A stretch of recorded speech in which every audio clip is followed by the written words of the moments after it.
Hi gang, welcome to the Football Ramble. Manchester City gubbed Watford in the FA Cup final. Vincent Kompany is off to Anderlecht, and Newcastle United have won some silverware.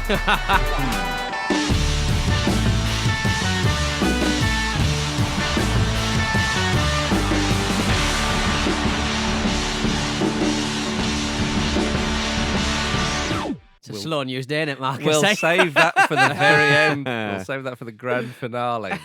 Keep everybody's powder dry. We're the Game of Thrones of podcasts. Making everyone very upset at the end. Oh, dear. You see, I've never watched Game of Thrones, Pete. Tell everybody what happened. Oh, the things He doesn't that know happened. what's happened. I've not checked watched it. that, 'cause I'm frightened of spoilers. I heard they won the Soccer Sevens. Did they? Oh, how could you? Pete Donaldson, Jim Campbell, Marcus Speller in your ears. Luke Moore is still away, celebrating, presumably, that Newcastle United silverware win. Yeah. Oh, that Portsmouth fan kicking the Sunderland player. Why did Luke's mate do that? We are an Ireland race. We are Portsmouth. Get off my shoes. Awful business. Let's start with the FA Cup final, shall we? Yeah. All right. Let's start with some more awful business. Words like impressive, incredible, grotesque, Depressing. yeah, all those are used and all those are valid. Yeah. It's a strange beast when a team achieves something as incredible as this. They're one of the best teams that the top flight in English football has ever seen. And yet, for some, Jim, it leaves a sour taste in the mouth. Yeah, it's a funny one, isn't it? Because obviously, City having money and throwing it around isn't new, and football clubs in the Premier League having money and throwing it around isn't new. And the quality of the performances from City this season has been absolutely incredible. And without those resources, I don't think this team would be as good. You'd argue that Guardiola and his methods wouldn't be there. And also, Liverpool obviously have a significant budget to compete with that. So that's also, they've been brilliant. And so you wonder, were it not for all this massive investment, would the quality be so good? But at the same time, a club doing a domestic treble like that, you look at France, don't you? And you look at PSG doing this regularly, and you think this will get really boring if it happens. And if we get seasons where Liverpool or whoever else is competing can't compete at that same insane level, then it will get really drab and really predictable. And this season has been brilliant, but it's just a little bit. This could be sort of a portent of a very boring future. Well, it made me sort of think if Pep had won the Champions League as well, he probably would have left, which probably would have left Manchester City in a very different place. Yeah. Which would give me hope for the next season. So we've got to blame Fernando Llorente's hip. Exactly. Yes. Yeah. Exactly. Yes, damn that man. Obviously, you can't really. It's probably very frustrating for City fans. You can't. To hear Yeah, it. exactly. City like- fans have gone through a lot. They've been down in the Doldrums. the old third division soon, in recent memory, and now they're here and they're doing incredible things. And you can separate the art from the money behind it, but. Yeah, for the rest of us, it is a bit.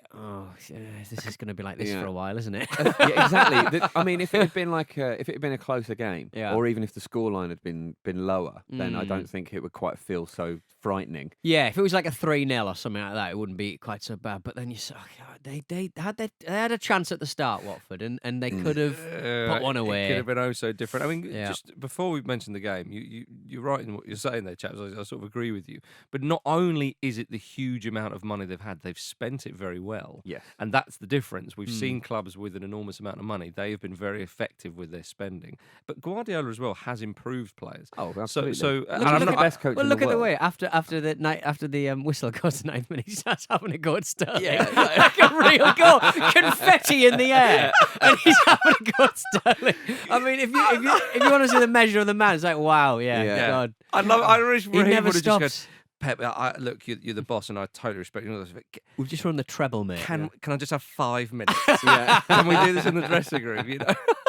I've won the FA Cup. I grew up just over there. This is this is mega for me, by the way. I feel like I'm on holiday just for a moment. We'll get to the chalkboard in just a second. Yeah. What you did? Are you ringing Nathan Redmond? Actually, Sterling did make me laugh. He posted on Twitter the clip of him being chatted to, and he just said, Guardiola was having a go at me for nearly stealing Jesus' goal or something like that, of course. Was that a problem for people, him whacking the ball in? I thought it was particular. I thought he needed to do it personally. Yeah, I agree. I mean, it could have been anyone behind him. Exactly. And even then, it looked like he was trying to clear it. Well, I always find it interesting when somebody does that and it's ruled offside. I remember going back a few years now when Wimbledon played away to Newcastle, and they scored a goal like that, and it was ruled out for offside. It shouldn't have been actually because the ball's already over the line. And part of me just sort of thinks, well, I mean, are they really kind of interfering with play? But then I suppose them putting the ball over the line is interfering with play, so you've got to be careful with that. Scoring a goal is very much interfering with play. Yeah, that's their name is going on the on the score sheet. Yeah, very true. But you're right, Peter. Watford had a chance early on, and Gracia's reaction to Pereira being thwarted by Edison, who was quick off his line. I mean, Edison is such a beast, isn't he, in goal? He's a phenomenal goalkeeper. Gracia's reaction was, that was it. Yeah, because the way they set up Watford, it was fairly sort of negative. Yeah. And I totally understand why. In fact, to be honest with you, you might not even set up negative. You just get pinned back. Yeah. And when they try to be positive, of course, you get caught on the break so many times, and almost like credit to them in the second half for trying to have a go. Well, you don't want to be patronising, but they did have a go in the second half, and also the fans gave themselves immense credit. They it were was brilliant. a great day out, and I was so gutted that they were facing off against a team that have no qualms about putting teams to the effing sword. They will crush teams. I mean, Pep looked a little bit embarrassed, didn't he, when the sixth went in? He or put his whatever head it in was. his hands, didn't he? Yeah. He did. Oh, don't stop it. But they equalled the biggest ever margin of victory in an FA Cup final, which was held by Bury in 1903. And I sort of think to myself, that's one of those records that I want to be consigned to the history book. Yeah. You know what I mean? Yeah. But you've got to give him immense credit, because to win 6-0 the final is a phenomenal achievement. Absolutely. Absolutely incredible. Yeah, because I went to the pub when it was like I'd sort of seen the start and nobody had scored, and then so I went to the pub and I was like, is that a 0? No, it's a 6. It's a 6. I'll have to watch the highlights then. Are we off for extra time? Definitely not. Did you see that Manchester City fan who managed to burst his way into where the journalists were? If you're any other Man City fan, you're going to be furious with that guy. Oh, God, because it's one of those ones where it goes viral and all the comments are like, they're obsessed with us, and it's just one idiot, isn't it? But why? So a guy just breaks into the press box, starts shouting about how the press are obsessed with Mo Salah, which I don't think they are really. Well, he was saying that you basically you won't. You've been more biased towards Liverpool, and Right. I think, like, I understand this. To be honest, on a romantic standpoint, they probably have. Yeah. Because it Absolutely. is more romantic. That is more of a story. Absolutely. A man who comes from a footballing nation that isn't that good, yeah. and he's amazing, and he's like Leo Messi, and he's amazing, no matter what he's and done, also- like terrible PR moves he's made in the past. Yeah. And he plays for a football team who are a bit more romantic. Well, but also I think the point is that Man City got 100 points last season. Yeah. They were on for the quadruple. Obviously, they won a double. And then this season they were expected to win trophies, and of course they have. But the fact is that Liverpool pushed them all away. Yeah. And that was more of the story. But he was saying you'll probably have Mo Salah on your back pages today. And I thought to myself, if I was one of those journalists, I'd probably do a quick interview at Mo Salah's thoughts on the FA Cup final. More, say something dreadful. Say something dreadful. Yeah, exactly. I wasn't watching it actually. I was hanging out with one of my despotic friends. Yeah. Oh dear. But Manchester City, the first English top flight side to register 50 wins in all competitions in a single season. I'll say men's team. Yeah. Because I haven't checked it, but a women's team has done that. But absolutely phenomenal. And that's the thing with Manchester City. When they're on the front foot, they're brilliant. You go at them and they just think, well, okay, we'll soak this up and we'll destroy you on the break. Yeah. To play against them is so difficult. Which, again, going back to Liverpool very briefly, because it's not about Liverpool, the way Klopp has set up against them before and has managed to get a little bit of joy, but obviously not that much, because it's almost like Guardiola and Manchester City. They're very close, and I say close because they haven't won the Champions League, but they're very close to completing football. Yeah, no, it does feel like that. And actually, with this treble, quadruple, if you will, as well. Domestic quadruple, they won the Community Indeed. Shield. Well, this feels like a tipping point for me, where this just is. It's boring now, because if they retain the title again next season, if they win a significant amount of trophies again, it's just like, oh God, is it going to be like this? Yeah, but then what do we want? Do we want beautiful football? Do we want amazing? They are very clinical. I know what you mean. This is the thing, that when you see somebody at the top of their game, it's like seeing Usain Bolt win. Everyone's just like, wow, that's amazing. Yeah. Now, obviously, it's a totally different thing. It's not a team sport. It's a completely Yeah, different I sport. mean, all that also, kind of stuff. if Usain Bolt was wearing rocket boots, it wouldn't be as interesting. Yeah, but Man would it? City are not. They're. You know what I'm saying? Yes, but I think people could take umbrage And with that. also, if Liverpool had, if the league table was made up of long shots, if you got more points for long shots or more goals for long shots, Liverpool would be up there. Someone put Liverpool would have won the FA Cup final. But Jim, the good thing though for you is actually that I know what you're saying about it's a bit could be a bit boring and dominating all the rest of it. They won't be anywhere near the Europa League, mate. No, you're right. So they're not going to be dominating that trophy. So don't There, worry about it. there is a bit of a variable, though. Obviously, company's leaving. There's talk of Harry Maguire coming in. They're going to spend an absolute coin on him. Well, Yeah. He's just signed a new contract, or I think he's got 3 years left of his contract. He could be the next really expensive defender. And I don't think he's good as Virgil van Dijk, to be quite frank. yeah, I'd say if you were Harry Maguire and you were being linked to Manchester City and you see what they're doing, you would sort of say to old Brendy, knock on his door, "Hi there, look, come on. Yeah. I'd like to win a few trophies before I retire." "No, you're not going anywhere. Yeah. If not for 150 million. But He's actually be a very interesting addition to City because he's very good at carrying the ball out of defence. Well, I mean, and then getting exhausted Yeah. and collapsing on the floor, which he does quite a lot. But it doesn't matter, does it? You've got all those. Look, if I'm going to pick someone to manage an England defender, I'm going to choose Pep Guardiola, so he Yes. can only improve him. I was going to say him and Stones. On a really, him and yeah. Stones, you see. But Pep really didn't like those questions about where his wages came from after the. He was expecting a nice old handy. Sorry, gentlemen, I was expecting someone to S my D. Yeah. And instead, people are asking cues about my income. When someone said I was going to get a right-hander,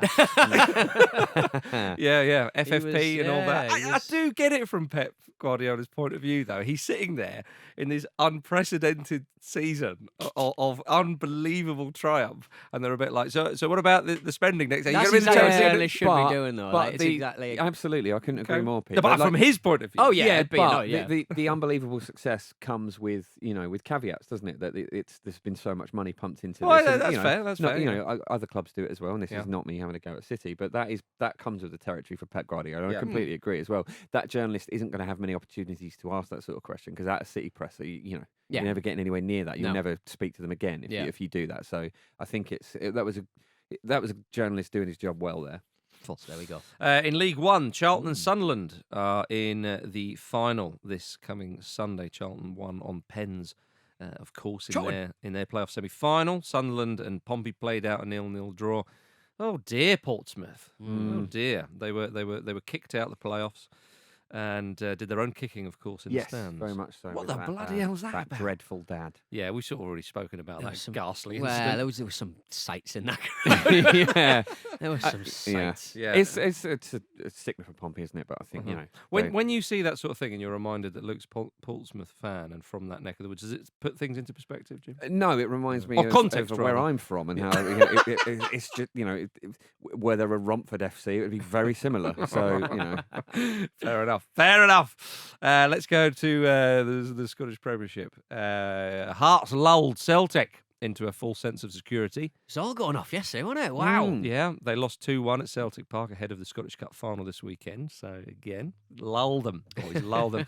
Karamoko Dembele made his debut for Celtic at 16 years and 86 days old. I mean, I know he's very young. He looks like the latter. He looks like the 86 days. Yeah, Exactly. He looks really young. He looks like a little baby. And it's because he's so short as well. Yeah. The ball looks really big. I love it. There must be different techniques for shorter players because obviously the ball remains the same size. And if you're Leo Messi and you're Peter Crouch, the ball goes to different parts of your shin. So you're like kind of, Good touch for a big man. Good touch for a big man. He's tiny. I'd love lad. it though if he was a really short guy had a dreadful touch. Yeah. But he has to take so many touches because his stride is so much smaller. So it makes it look like the control is really tight. Like, almost you remember how King Clancy seems to just touch it 1,000 times. Or Janino. Yeah, absolutely. But I mean, he's surely due a growth spurt.